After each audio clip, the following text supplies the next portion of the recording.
Right. Josh has asked me to do you guys a favour. We're gonna go through the brief, and by brief I mean this is gonna be fucking long because I love talking about shit. The brief history, though really not brief, history of Pink Floyd. I am quite catatonic at this point, that's all I'm gonna say. Right. Pink Floyd begins in Cambridge, the Swamplands. There's a guy called Roger Waters. We're gonna have to talk a lot about this guy, because he is quite pivotal in every fucking aspect. This man is a legend. He's like Talos, why I say it like that. He is ethereal. He is a mist. He's not real. But the thing about him is, he met a guy, a charming, strapping young gentleman called Sid Barrett. A good man of the 60s, he was very experimentative. He, oh, I forgot, we must include it. Roger Waters has some pretty fucking mental daddy issues. His dad died in Anzio in World War II. He was killed. And for some reason, that Roger uses it as an excuse to write every fucking song about it, because he's such a troubled man. But enough about him for now. Sid Barrett was a very musical guy.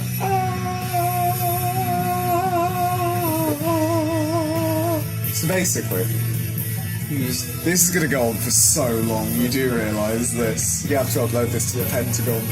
So anyway... Yeah. So, Sid Barrett, this is a template. Yeah. So, Sid Barrett was a very active guy. Whenever anyone described him, he was attractive, charismatic, he was funny, he was quite a nice guy. The ladies were attracted to him quite often. You know? And, David Gilmour also came from Cambridge. Well, we don't need to talk about him.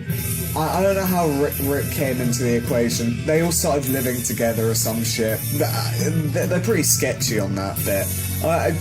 I don't know, really. But they all ended up in apartments, and they were all quite musical, so they decided to kind of make a band. They were in uni, and they did architecture. I think Sid did art. Did he do art or something? Yeah. But Roger was doing architecture, and he didn't really like it. So anyway, they went through a bunch of different names. Fuck this song. Fucking... Yeah. The Megadeths. Fucking... I think it's, considering we're talking about Pink Floyd, might as well put Pink Floyd on. Yeah, I'm gonna skip all this inconsequential bullshit. Anyway, Nick Mason comes from Birmingham or something. He's the poshest of them all, I think. And yet somehow, he's from Birmingham. He's from up in the Midlands. I don't really know how that works. His father was a fucking commie. Oh, that was good. Hate communists. Anyway, what happens next? They make a band or something. David was around at this point. I think he was quite friendly with Sid. They mostly did pubs. There is a thing. Rick Wright, who was the keyboardist, if the pub had an organ, he would play the organ or something, that instrument. They didn't have them, he did rhythm guitar, I think. So it's quite interesting. They made a band. They started to get really popular. And they were making an album. And I actually got the timeline wrong. I thought Sid went a bit loopy afterwards. He actually went a bit loopy before it was released. Anyway, Sid Barrett was quite... He used a lot of acid. Like a lot. This was in the 60s, where it wasn't quite illegal yet. This is before it was outlawed for his band, and they were taking it a lot, because this was like the real, like, kind of drug culture in the 60s, you know, acid, hippie stuff, shit like that. And I think some reports say he was doing it every day, nearly, every other day. And... acid, we don't really know what happened to Sid. No one really knows for sure. A lot of people say it's schizophrenia. A lot of people just say he took too much acid and it sort of fried his brain, basically. Rick said that the drugs didn't cause it, but they were the catalyst. It's basically saying that they were, he was predisposed to it. This is a bit later on, but Sid Barrett tried to make 2 albums that were produced by Pink Floyd. Yeah. And then Richard Wright says the problem wasn't trying to get him to sing the songs, it was trying to get him in the studio and actually play the instruments. Yeah. Thing is, after the band's release, Sid got noticeably worse. Like, his instruments were out of tune. He deliberately have them out of tune and start just whacking the guitar. And the fans thought he was just doing an act, but really he was just fucking around. Sometimes he mimed the words. Something. He mimed, or he just stared, he didn't say anything. He just went really fucking weird. They couldn't work with him anymore. And, yeah, David Gilmour started playing with him, and he had to basically back up for him. And at one point, they were going to go play a show, and one of them said, "We don't know who," said, should we get Sid? Should we bother with Sid? And somebody else, again, we don't know, said, "Fuck it, let's not bother." And he never played with them again. And he left. They left on good. He left on good terms. There was no dispute. He just sort of realised he had to leave. Then David Gilmour comes into the equation. Saucer Full of Secrets was made. Not really pivotal. I don't think. It does have the final Sid Barrett track. Yeah. Sid Barrett does his final track, and he never appears again. So that happens. What's after that? It does that movie soundtrack. More. Yeah, I haven't really listened to that, so I can't comment. It was a movie soundtrack. The movie's really not well known. It's got like 100 votes in there. Yeah. So I don't know how it's so little known so it's now. What came after? Oh My Gunna came about. That's when really. That's when each one of the band members, they wrote their own songs. Yeah. And they were pretty much just like... I'm a Gunna was a very experimental album. They just wanted to get their creative. They wanted to experiment. They wanted to do their own thing. It's really weird. One of the songs is like several species of small furry animals grooving cave grooming with a pict. And it's just like these weird kind of tapping. It's quite good ASMR. I don't like ASMR, but I could imagine it's quite good ASMR. And there's a sped up bit where he's like, well, it's quite avant-garde, isn't it? Yeah, no. If you slow one bit of the part of the song down, you hear Roger go, "Well, that was pretty avant-garde, wasn't it?" That was a pretty nice voice. Yeah. So then I'm a Gunna came, and then after that it was it Obscured by Clouds? No, it's got Metal. Medal. It's Medal, then Obscured by Clouds, right? Metal. Yeah, Medal was a really fucking good album. It was a really solid album, I think. And I also had, because before it was like one band member writes each song. Yeah. Echoes, they all work together for it. They all have equal play in them. Yeah, except Seamus. We don't talk about Seamus. We're not going to talk about Seamus. So we'll leave that out. We'll leave that out. Yeah, so Medal, that was good. Then Obscured by Clouds came out, and Obscured by Clouds sort of gave way into what would be Dark Side of the Moon. And they recorded Obscured by Clouds in a week. I didn't know that. They were in Paris on a tour. Yeah. And they had like a week-long gap, one show the next. And so they just wrote an album. And I don't know if they wrote it in the week, but they recorded all of it in just 1 week. Yeah. And it was finished in a week. Actually, Dark Side of the Moon was recorded before Obscured by Clouds. Really? Yeah. Like a few months beforehand. So Dark Side of the Moon is technically older than Obscured by Clouds. Wow. Just not in terms of release date. Well, anyway, after Obscured by Clouds comes the big one. The one that was present in supposedly nearly everyone's household all over the world that, could listen to music. Dark Side of the Moon. Now, if you don't recognise that track name, if you don't recognise that name, you will definitely recognise the triangle with the rainbow. If you don't, you are genuine. I don't like using this term, but you are genuinely living under a rock. If you do not know that. Dark Side of the Moon was just, that was it for the band. It was the big one. It was the absolute huge one, and that thrusted them into fame. And after that, everyone knew who Pink Floyd were. Everyone. You knew Pink Floyd. After that, Wish You Were Here. Wish You Were Here. Wish You Were Here is an ode to Syd Barrett, who we haven't spoken about in quite a while. Yep, this is all about him, because Wish You Were Here is a nice one, because, you know, he became distant. Like, for an example, he'd sit in the pub all day drinking Guinness by himself. He got fat, and you know, so interviewers knocked on the door and they said, can we have an interview with you? And he was like, Sid's not here, and he just shut the door. The eerie thing about this, I can't remember what it was, either Shine On You Crazy Diamond, or Wish You Were Here, but Syd Barrett unknowingly walked into the studio for the first time into one of the recordings. I think it was Wish You Were Here, wasn't it? I think it was Shine On You Crazy Diamond. It was one of the two. They're both about him anyway. And no one recognised him. It was just this fat bald man came in, no eyebrows. And then Richard, the keyboardist, turns to Roger and says, "Who's that?" He was like, "Oh, I don't know, I thought it was a friend of yours." He's like, "No, I thought it was a friend of yours." And Roger looked a bit more closely and he realised, holy shit, it's Syd. Syd, who was this really thin, attractive guy, was now overweight, noticeably overweight. He had no hair, no eyebrows. It's fucking weird. And he stumbled in. The only time he ever did it, to the recording of a song about him. So yeah, Wish You Were Here. That's got some really good tracks on it. Very good story behind it. Yeah. What came next? Animals. Right. I had to say Roger. I have to bring Roger back into the equation, because this is where Roger begins to gain power. This is where he is. If you've played Total War Warhammer 2 or know the concept of it, you have to absorb power from the vortex. Pure magic. This is what Roger was doing. He was zapping the life force out of David Gilmour. He was growing stronger. He had an epiphany. He thought, my band's doing well. You know, we write about really good stuff.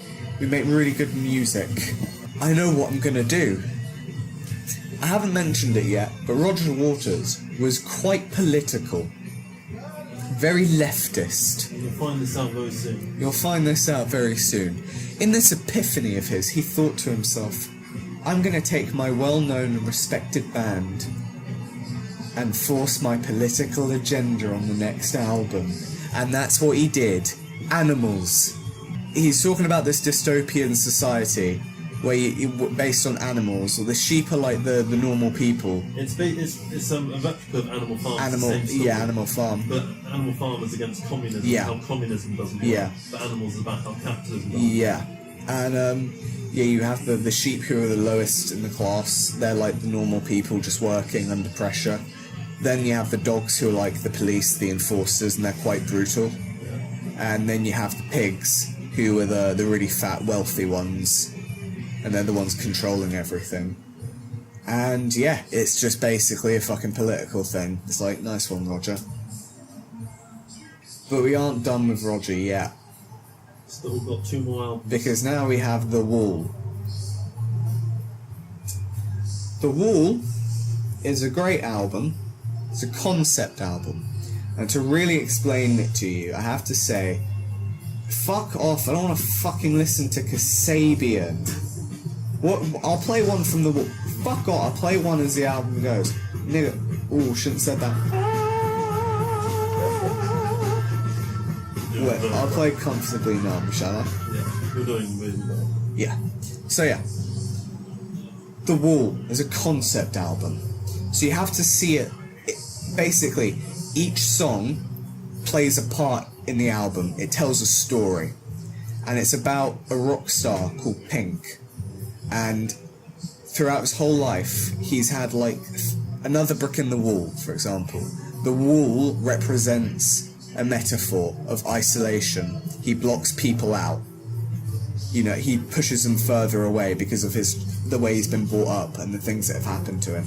His dad died in the war, so he has no father. His mother was overprotective, you know, so he's quite reserved. He's quite troubled. whenever he got a girlfriend, his mother would disapprove. You know, he was sheltered. And in his story, he's trying to like play it. Well, we'll get to that in a second. But he's a rock star, and all of this years of isolation, his wife divorcing him, have built up the walls, getting built further and further until he's completely blocked off. That's what it tells. So you have another brick in the wall, which is about his education. His teacher was a dickhead, basically. The war, the effect it had on society. You know, growing up without a father, that built up to it. Mother, yeah. What comes after? Goodbye, cruel world. What are those ones? Goodbye, blue sky. Yeah, I spoke about that one. What? Let me check. Sorry, intermission.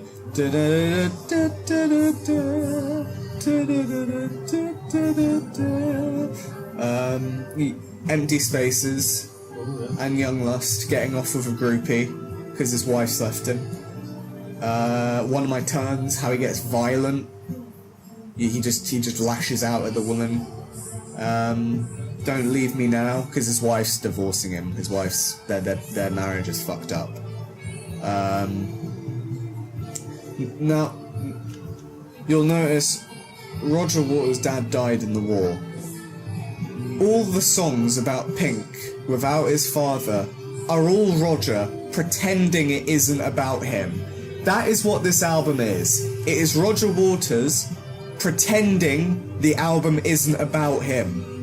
That is what this album is. Every fucking song that revolves around Pink's upbringing is about him. The other part of the album, he talks about Nobody Home, which I think is about Richard, literally to his fucking face. Also, just so you know more about Richard's power levels at this point, he fucking fires Rick. Also, I missed my favourite bit of this song. Sorry, I have to go back and listen to this. Anyway, so he fucking fires Rick during this. But Rick's like, do you know what? I want to continue the recording and do the tour. And he's like, alright, I'll let you do it. But their friendship was fucked. It never recovered. Because Roger is a dick. Anyway, fucking... yeah. There's at one point, Comfortably Numb, which is what we're listening to at the moment. Oh wait, I need to wait for my favourite bit, I'm very sorry. Intermission. Just a little pinprick.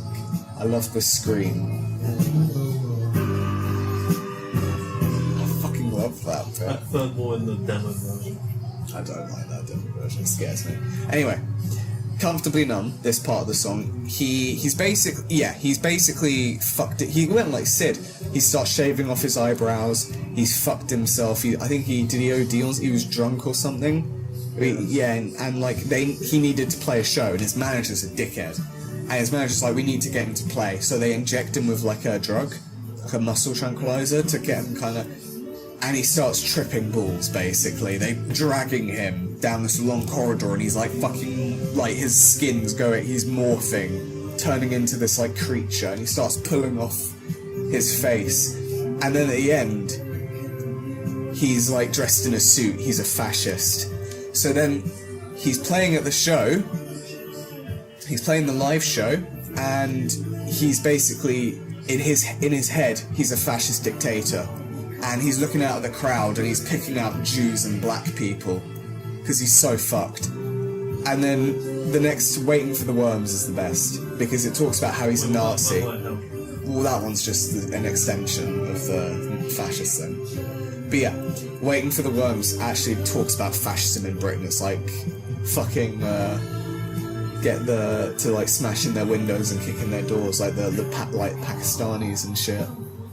So, would you like to see Britannia rule again? Yeah, that was basically another thing Roger liked shitting on society. He's like, I don't like fascists, don't like them. And then it goes into the trial, which is basically where it's decided if he's gonna continue being blocked off and fucked up, or he'll break the cycle. Now, on the Wikipedia page, it says it's never really, like discovered, but it's not really answered. But then the fact that there's something called Outside the Wall kind of hints that he broke through when they said tear down the wall. So I'm assuming he broke through. I thought that was obvious. Yeah, exactly. They're saying it's not. It's left unanswered. It's like, but is it? To be fair though, it does. The album repeats. Where the album ends, the album begins. So That's just kind of foreshadowing that it might happen again. yeah. So that's why they're saying it. I guess that's why they say it's not really answered. The Trial's also my favourite song. One Yeah. of them. It's a good song. Quite theatric. Me and David, we actually sung it. Yeah, it was gay. It was gay. Yeah. It's fucking gay. Don't watch it. Not gonna upload it. We might have a clip. No. Cut to Yeah, man. No audio. I'll kill you. I'll do it over just like the song. Okay. What happens next? The next album. Final cut. The final fucking cut. Let me tell you. Remember how I said, if you're even still fucking listening, because this has been going on for fucking ages, I really hope you listen to all this through. I'll honestly, buy you something, because I appreciate it. The thing is, no one's listened to this bit, so they're not even going to hear this bit. Anyway, so we listened to the final cut. So I've put on a song from the final cut. I don't like the final cut very much, because if you remember, I said that The Wall, the previous album, was Roger pretending like the songs weren't about him. In Not Now John... In the final cut, Roger Waters doesn't pretend anymore. He's just fucking singing. It's him. It's all about him and his fucking dad dying. He even says, that's when the High Command took my daddy from me. He's so fucking upset.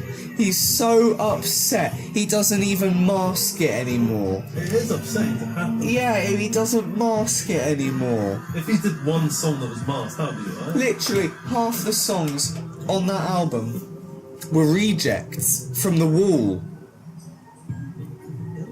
And the reason they weren't on The Wall was because David Gilmour literally said, it's too personal. They literally told him that. It's an awful fucking album. I hate it. It's shit. It's for stone people. It's not music at the end of the day. It's just fucking, it's noise. It's Roger Waters. He's just doing his shit. He's like, you can't stop me. I should mention at this point, he's unstoppable. He's on David Gilmour only has so much DPS. Roger Waters he's too strong. He's too strong. He has an army of golems. They're fucking programmed to kill David Gilmour if he says anything out of line. Roger was too strong. He's like fucking... Have you seen the memes where it's like, you know the Omaiwa Mo Shinderu, and it goes like, money, and the eyes light up. Yeah. That was Roger. I think I actually have a meme of that somewhere. I'll get it later. I'll cut to it. Yeah, I'll put it in the video. Yeah. So, this is where I'm probably going to have to end it, because I'll admit, or I'll let Josh take over. I'll take over. Because I don't fucking listen to A Momentary Lapse of Reason and The Division Belt. A Momentary Lapse of Reason sounds like fucking vaporwave. It's awful. Anyway, this is the big bit. Roger Waters was at this point writing all the lyrics, doing all the songs, he was doing all the vocals. David Gilmour only does vocals on the track you're listening to now. That's it. He has completely overtaken the band. Whereas 10 years ago, he'd have one song, one or two songs. Like on Atom Heart Mother, he does one song. On did one song for them. Yeah, on on Medal, he did San Tropez, that's it. But they all had three tracks themselves. I think Victor has four. Yeah, at this point, he's doing all the vocals. This might. I'll admit though, I don't mind it because Roger is my favourite vocalist. I love his voice, especially in this song. His vocals in this song are my favourite in any song. But yeah, Roger Waters then decides, because he's doing his own personal shit now, that he thinks Pink Floyd is a spent force, in his words, so he leaves the band. The thing he wasn't expecting was David and Nick were like, oh, okay then, we'll carry on. And he's like, no, you can't do that. It's like, well, yeah, we can. He's like, no, you can't. Roger, it's still the band's still there. He's like, I'm suing you. I'm suing you for the Pink Floyd name. This is how much fucking brain power he is operating on. He is working on different planes. David Gilmour is nothing compared to Roger's intellect. He's working on so many different... It's insane. I can't overstate it. Anyway, he sues them. And he loses. The law, obviously. He can't do that. And he has nothing to do with them anymore. For 24 fucking years, he didn't speak to them. Until one day in 2005, they all got back together. For the first time in 24 fucking years, because this man is so fucking egotistical, he can't handle the idea of people carrying on the Pink Floyd name without him. He literally expected them to just say, yeah, whatever then, cool, fuck it. He's so fucking arrogant. It's what the fuck? What the fuck, Rog? Do you know his real name is George? His real name's fucking George. And yeah, anyway, that's all I really know about that. David Gilmour then took over the band, and this is where I don't really listen to much of this, because I'll be honest with you, I really don't fucking like it. So I'm gonna let Josh take over. Hopefully he's as entertaining. I'll need a bit of time to warm up. What? Oh yeah, sure. Oh, my legs, I'm an old man. Alright, so the band recently sued. That was 1985. We then move on. David Gilmour just says, okay, let's do another album. And the thing is, David Gilmour, he's a bit more willing to come up with trends. And it's the 80s. And so he's just like, alright, let's just do it in the 80s. And Nick and Rick, they're still used to just like Roger's just tyrannical power. So now David is just like their new king. It's like in England before the War of the Roses. Or like that. We also mention Rick's back. Rick's back, they brought him back. And it's like Battle of Hastings, 1066, living before that and after. It's like that. Because do you know, the Battle of Hastings you know, he's actually and that lawsuit, just... it's the same thing. Okay. That's a fucking stupid thing to say. I was going to say, Richard Wright is actually not credited on the album, because when Roger fired Rick, he had to sign a contract that he couldn't have any association with the band formally, so he's actually not, I don't think, featured. In they Final have Cut? special thanks. No, in A Momentary Lapse of Reason. Wow. But by the time the Division Bell came out, he's a full member again. There we go. So, Momentary Lapse of Reason comes out, everyone's like, oh, that was a bit 80s. Even in the 80s, they're sick of the 80s. No, the 80s, look, just stop it. So they stopped it, and then they started doing just like, okay, well, no one liked that, so let's try doing what we used to do. So they made the Division Bell, and obviously, because they're like 50 now, arthritis kicks in and stuff, so they can't play quite as well. That's not actually true. The Division Bell's pretty great. It's still an above average album, but it's just not comparable. It's different planes. I think you said that actually. I nicked that off you. The thing, Roger was 100 different planes. So then the Division Bell comes out. Got some good songs. Can you stop, please? I want you to. There's bloody music being played outside. It sounds bloody stupid. It's jungle music. Jungle music. As my nan would call it. She literally calls the carnival the jungle people out again. The jungle festival. My nan, I love her so much. She's my favourite human being. We've just got two more things to cover. So then Pulse comes out. Well, Pulse starts tour. It's like Live at Pompeii, but not that. We didn't talk about Live at Pompeii. Oh yeah, Live at Pompeii happened. They played in a volcano. That was years ago. This is before Dark Side of the Moon. We're going back 20 years. Yeah, just rewind. Yeah. Rewind to Live at Pompeii. They also did Live at Amsterdam, but in Live at Pompeii they just sort of sung in a volcano, and then some people filmed them. Did they do that? Did they do an actual tour for it, or was it just like a load of? Pulse. Yeah. Pulse was one show. I don't know if it, No, but I think they live did- at Pompeii. What, Pompeii? Did it have a tour? No, Pompeii was just one show. There's Yeah. no audience. Yeah. So it's kind of an album in its own right. They're just it's a DVD. yeah. No one did. I want to get the DVD.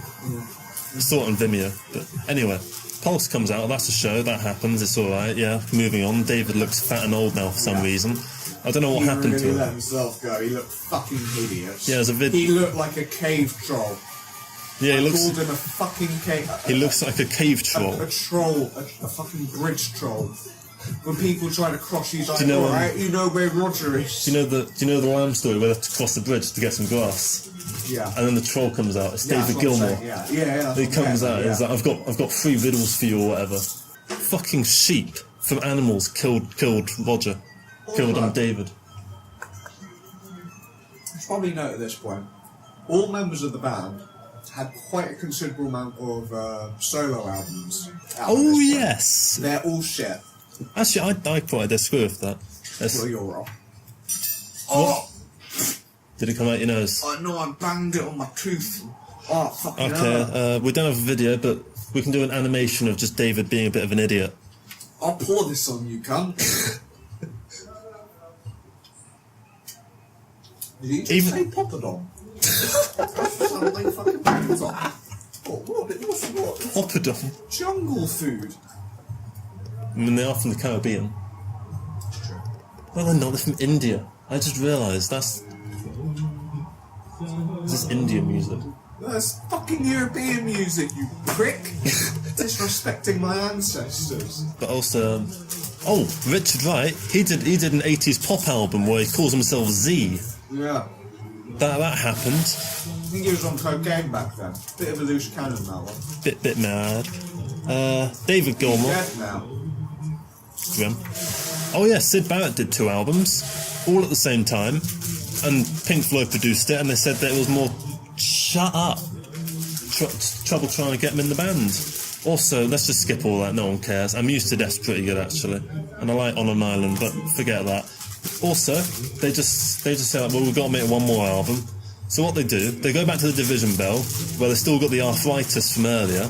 Still pretty good, but they just take all the rejected bits, all the worst bits of an album that's already not amazing, and they just say, let's make an album out of this, let's make it an hour long.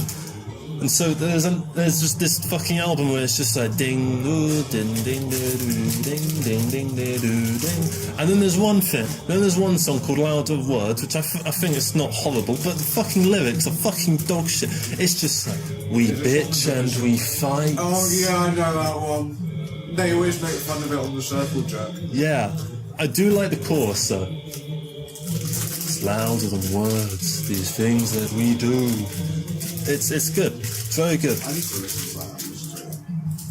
Thing is about my dad, he's weird. He's got, as his phone background, he's got the Endless River album art. Do you know, if he doesn't fucking like the Endless River, he openly admits that he hates it. So my question is, why does he have the album cover to an album he dislikes as his phone background? It's a pretty good album cover. Not really. Yeah. Compared to like Animals has a good cover. No, it's too fucking gloomy. Good point. Would make a nice background though. Let's see. Medal. Sourceful. Yeah, it's your fourth club. Yeah. It looks like acid just sort of being dripped out. Maybe it's signifying something. Should we finish this up? Because there's not much else to talk about. Yep. Shall we? They played one last show 24 years later all together for charity. It was the last one they ever did. A year later, Syd Barrett passed away, and 2 years after that, Richard Wright, keyboardist,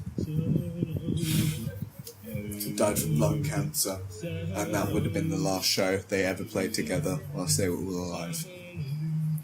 Nick Mason has been asked, will the band ever get to play again together? Nick Mason said, not my decision. You're going to have to ask David or Roger. And that's all the information. Basically, it means no, because they'll never work together ever again. They did work together in 2011.